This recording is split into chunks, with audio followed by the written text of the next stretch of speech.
ही वो अनंत चेतना हूं जिसे संसार के लोग कृष्ण कहते हैं। मैं समय से भी था, समय के बाद भी हूं और समय के भीतर भी हूं। जब जब संसार में धर्म कमजोर पड़ता है और अधर्म अपनी सीमा पार करने लगता है, तब मैं स्वयं या अपने अंश के रूप में प्रकट होता हूं।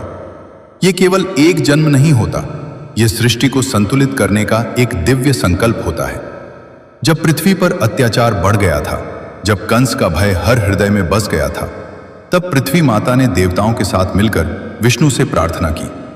तब मैंने ही यह संकल्प लिया कि मैं मनुष्य रूप में जन्म लेकर धर्म कीर्ति तथा ज्ञान का मार्ग संसार को दिखाऊंगा। देवताओं की सभा में यह निर्णय हुआ कि मैं वसुदेव और देवकी के घर जन्म लूंगा। देवकी अत्यंत पवित्र आत्मा थी और वसुदेव धर्म के प्रतीक थे। परंतु उसी समय कंस का अत्याचार अपने चरम पर था। जब देवकी का विवाह वसुदेव से हुआ और कंस स्वयं रथ चला रहा था, तभी आकाशवाणी हुई कि हे कंस, जिस देवकी को तू इतने प्रेम से विदा कर रहा है, उसी के 8वें पुत्र के हाथों तेरा अंत होगा। उस आकाशवाणी ने कंस के मन में भय और क्रोध भर दिया।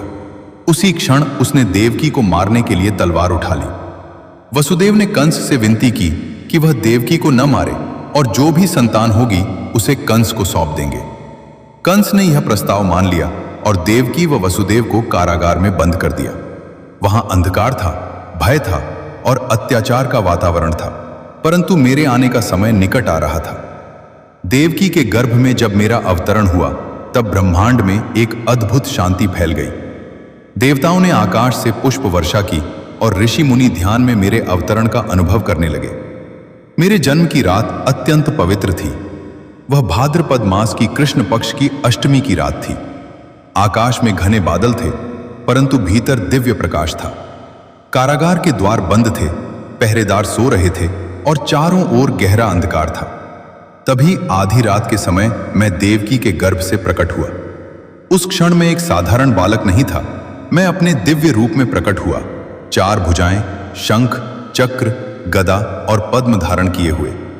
देवकी और वसुदेव मेरे उस दिव्य रूप को देखकर विस्मित और भाव विभोर हो गए।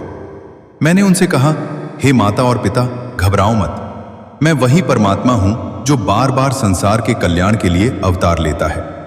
इस बार मैं कृष्ण के रूप में आया हूं ताकि अधर्म का नाश कर सकूं और प्रेम तथा भक्ति का मार्ग स्थापित कर सकूं। अभी मुझे गोकुल ले जाओ, जहां नंद और यशोदा रहते हैं। वहां मेरा पालन पोषण होगा और कंस के अत्याचार का अंत भी वहीं से प्रारंभ होगा। जैसे ही मैंने ये कहा, मेरा दिव्य रूप एक साधारण बालक के रूप में बदल गया। उसी समय कारागार के सभी बंधन अपने आप खुल गए। पहरेदार गहरी नींद में सो गए और दरवाजे अपने आप खुल गए। वसुदेव ने मुझे एक टोकरी में रखा और गोकुल की ओर चल पड़े। बाहर मूसलाधार वर्षा हो रही थी और यमुना नदी उफान पर थी, परंतु प्रकृति भी मेरे साथ थी। शेषनाग ने अपने फन फैलाकर वर्षा से मेरी रक्षा की और यमुना ने मार्ग दे दिया। वसुदेव मुझे गोकुल ले गए और वहां नंद के घर एक कन्या जन्मी थी। वसुदेव ने मुझे वहां रख दिया और उस कन्या को लेकर वापस कारागार आ गए। जब कंस को पता चला कि देवकी की 8वीं संतान जन्म ले चुकी है, वह तुरंत कारागार पहुंचा। उसने उस कन्या को उठाकर जमीन पर पटकने की कोशिश की, परंतु वह कन्या उसके हाथ से छूटकर आकाश में चली गई और देवी के रूप में प्रकट होकर बोली कि हे मूर्ख कंस, तुझे मारने वाला जन्म ले चुका है और सुरक्षित स्थान पर पहुंच गया है।